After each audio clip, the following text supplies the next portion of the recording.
Welcome to Ranting Politics Headline Updates. I'm JOC, and today we've got an absolutely packed show covering the most explosive developments in Washington and beyond. President Trump drops a bombshell proposal to take over and rebuild the Gaza Strip while meeting with Netanyahu at the White House. Plus, major drama at USAID as Senator Joni Ernst reveals shocking threats and intimidation tactics used against her investigation team. The president isn't playing around with Iran either, issuing a stark warning about retaliation if they try anything against him. Meanwhile, criminal migrants are being sent to an expanded Guantanamo Bay facility as the administration ramps up its immigration crackdown. We're also tracking a massive shakeup in the federal workforce as thousands rush to take buyout offers before Thursday's deadline. And in an interesting pivot, former President Biden signs with a major Hollywood talent agency. We'll tell you what that could mean. Stay with us as we break down these stories and more on today's episode of Ranting Politics Headline Updates. This is a special day for the Ranting Politics faithful and our team. We have hit our 100th episode, and we would like to thank you, our loyal listeners, for helping make Headline Updates one of the fastest growing daily commuter news rundown programs. Now let's go.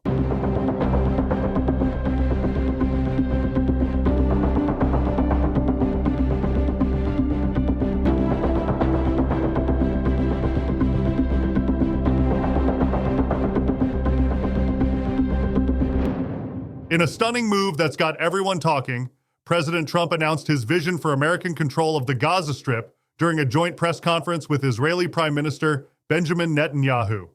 The plan, which Trump unveiled with his characteristic boldness, would see the United States literally take ownership of and completely rebuild the war-torn territory.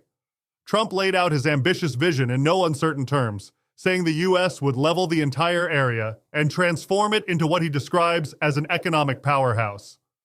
According to the president, this would mean clearing out destroyed buildings, dismantling unexploded ordnance, and creating new housing and job opportunities for the region's residents. What's particularly interesting about this proposal is Trump's belief that American control could bring unprecedented stability to the Middle East.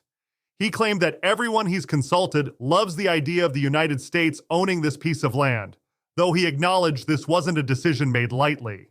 Netanyahu, making his first White House visit under Trump's second administration, praised the president's willingness to think outside conventional wisdom. The Israeli leader noted that while others might initially be shocked by such proposals, Trump has a track record of seeing things others refuse to see and being proven right. The two leaders spent their meeting focusing on eliminating Hamas and crafting a lasting peace in the region. Trump emphasized that the Gaza Strip has become a symbol of death and destruction for far too long, arguing that any rebuilding efforts need to take a completely different approach from past attempts. According to Trump, this bold strategy would involve long-term American ownership and oversight of the territory. He envisions creating what he called something magnificent in an area that's currently known only for its devastation. The president stressed that simply rebuilding and returning to the status quo isn't an option, stating that such an approach would only lead to the same cycle of violence that's plagued the region for the past century. The shocking developments at USAID continue to unfold as Senator Joni Ernst reveals disturbing details about the agency's attempts to obstruct congressional oversight. In an explosive interview, Ernst described how USAID officials not only stonewalled her investigation into their spending, but actually threatened her team with legal action when they tried to examine the agency's contracts. The Iowa Republican painted a picture of an agency gone rogue, describing how her staff was forced to review documents under surveillance cameras, forbidden from taking notes, and subjected to intimidation tactics that would make a mob boss blush. When they finally got a peek behind the curtain, what they found was staggering. Up to 60% of USAID's funds were being eaten up by administrative costs before a single dollar reached those in need. And folks, wait until you hear what your tax dollars were actually funding. We're talking millions for LGBT employment initiatives in Serbia, transgender health clinics across Asia, and even tourism projects in Lebanon. Not exactly the humanitarian aid most Americans probably had in mind. This whole mess has caught the attention of our new Department of Government Efficiency chief, Elon Musk, who didn't mince words when he declared USAID rotten to the core. The agency has now been effectively shuttered, with hundreds of employees locked out of their computers and offices while investigators dig deeper into the books. Secretary of State Marco Rubio has taken control of the situation, implementing a 90-day freeze on most foreign aid after finding what he described as insubordination among the agency's top ranks. Nearly 100 senior staff members have been placed on leave, including 2 security officials who tried to block DOJ investigators from accessing classified documents. The drama reached new heights when staff arrived Monday morning to find themselves locked out of USAID's Washington headquarters. It seems the days of unchecked spending and zero accountability at this $42.8 billion agency may finally be coming to an end. As Senator Ernst put it, it's time to reorganize, trim back, and ensure that if there are good programs, they get funded. But if there's waste and abuse, it gets eliminated. In a bold move that's sending shockwaves through diplomatic circles, President Trump declared today that Iran would face total obliteration if any harm comes to him, revealing he's left explicit instructions for such a response. The president didn't mince words while signing new orders to reimpose maximum pressure sanctions on Tehran, making it clear that any attempt on his life would have catastrophic consequences for the Islamic Republic. Speaking from the Oval Office, Trump explained his rationale for the dramatic declaration, suggesting that his predecessor's failure to make similar threats reflected poorly on the previous administration. The president's stern warning comes amid intelligence reports that Iran has allegedly targeted Trump and various officials from his first administration, presumably as retaliation for the 2020 assassination of General Qasem Soleimani. Despite these threats, Trump has taken the surprising step of removing security details from former Secretary of State Mike Pompeo and former National Security Advisor John Bolton. But he's simultaneously directing Treasury Secretary Scott Bessent and Secretary of State Marco Rubio to tighten sanctions on Iran's oil exports, aiming to reduce them to zero. The president expressed particular concern about Iran's nuclear capabilities, stating bluntly that the country has gotten too close to weapons-grade uranium. This marks a stark departure from the previous administration's approach, which faced bipartisan criticism for its relatively soft stance on Iranian oil sanctions. Under Biden's watch, Iran's oil exports nearly doubled from 2019-2020 levels, with China receiving over 80% of the estimated 1.4 million barrels exported daily. This renewed pressure campaign aims to reverse what many saw as a weakening of America's position, including Biden's controversial decision to release $6 billion in frozen Iranian assets in exchange for 5 American prisoners. Times have changed, and the message from the Oval Office is crystal clear. Iran's nuclear ambitions and any thoughts of retaliation will be met with unprecedented consequences. Breaking news from Guantanamo Bay as the first plane load of criminal migrants touched down at the naval base today, marking the beginning of a dramatic expansion of the facility's detention capabilities. The initial group, described by Homeland Security sources as highly dangerous illegal migrants, arrived from Fort Bliss, Texas, under heavy security.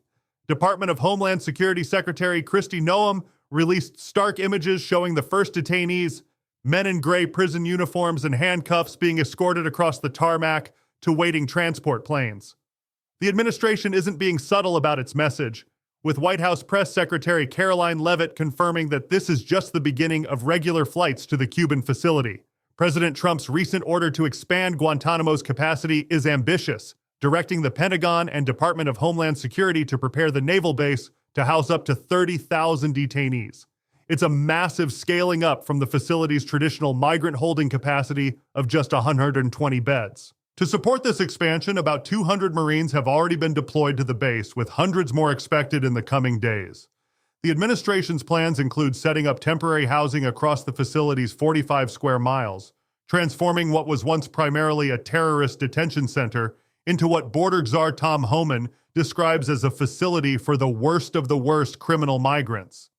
Defense Secretary Pete Hegseth has thrown his full support behind the initiative, calling Guantanamo the perfect place for these detentions. This isn't the first time Guantanamo has been used for large-scale migrant detention. Between 1991 and 1996, it housed around 50,000 Haitian and Cuban asylum seekers. But this new initiative, part of Trump's broader immigration crackdown, represents a significant shift in how the facility will be used to address what the administration sees as a critical national security issue. The White House is bracing for what could be a seismic shift in the federal workforce as thousands of government employees face a critical deadline this Thursday on whether to accept the administration's unprecedented buyout offer.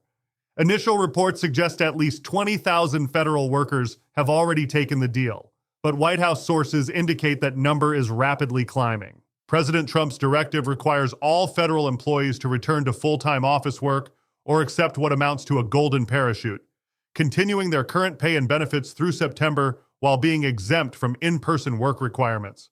It's a bold move designed to streamline government operations and end the era of remote work that began during the COVID pandemic. The sweeping offer excludes certain essential positions in military, postal service, immigration enforcement, and national security roles. But for most of the federal government's 2 million employees, the clock is ticking. White House officials are anticipating a surge of last-minute decisions, with many employees waiting until just before Thursday's cutoff to make their choice. This initiative aligns with the broader efficiency push being led by the Department of Government Efficiency under Elon Musk's leadership. The administration initially projected that between 5% and 10% of federal workers would take the buyout, potentially resulting in the most significant voluntary reduction in government workforce in modern history. The reality may exceed those projections, as sources within the Office of Personnel Management report unprecedented interest in the program. President Trump has framed this as a natural way to achieve his long-standing goal of reducing bureaucratic bloat, telling reporters recently that when people don't show up to work, our government will get smaller and more efficient, something we've been trying to achieve for decades. Former President Biden appears to be taking his first steps into the entertainment industry, signing with powerhouse talent agency Creative Artists Agency, or CAA. While the exact nature of his Hollywood ambitions remains under wraps, this move mirrors the path taken by the Obamas, who leveraged their CAA relationship into a successful media production company. CAA's co-chairman Richard Lovett praised Biden as one of America's most influential voices, highlighting his commitment to unity and public service. The agency already has a history with Biden, having represented him after his vice presidency for his 2017 book tour. This wouldn't be Biden's first venture into lucrative post office opportunities. Following his vice presidency, he secured a position at the University of Pennsylvania that paid nearly $1 million for minimal campus appearances.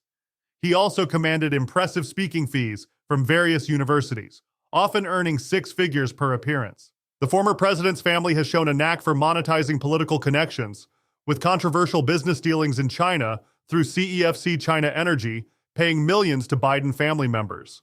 While Biden hasn't revealed specific plans, he made it clear upon leaving office that he intends to remain influential, telling supporters, "We're leaving office, we're not leaving the fight." Like the Obamas before him, Biden could pursue documentary projects, podcasts, or other content creation ventures. With CAA's extensive reach in entertainment and a proven track record of transforming political figures into media powerhouses, the 82-year-old former president seems poised to write his next chapter in Hollywood. And that wraps up today's whirlwind of political headlines. What a day in Washington, from plans to rebuild the Gaza Strip to criminal migrants landing in Guantanamo Bay, and federal workers rushing to decide their futures before Thursday's buyout deadline. And let's not forget Hollywood Biden is on the horizon. The political landscape keeps shifting by the hour. Remember to stay up to date with all our latest coverage by following us on X at Ranting RP. For deep dives into these stories and exclusive content, head over to rantingpolitics.com or check out our all-new YouTube channel, where every podcast is now posted daily. For you iHeartRadio lovers, you got it too. We are up and running on your iHeartRadio podcast app. Do us a favor and help us expand our reach by following and downloading our new episodes to juice the algorithms in our favor. This is JOC signing off, and thank you, our loyal listeners, for choosing Ranting Politics Headline Updates. We'll be back soon with the updates you need to navigate these interesting times. Until then, stay tuned, stay informed, and as always, stay free.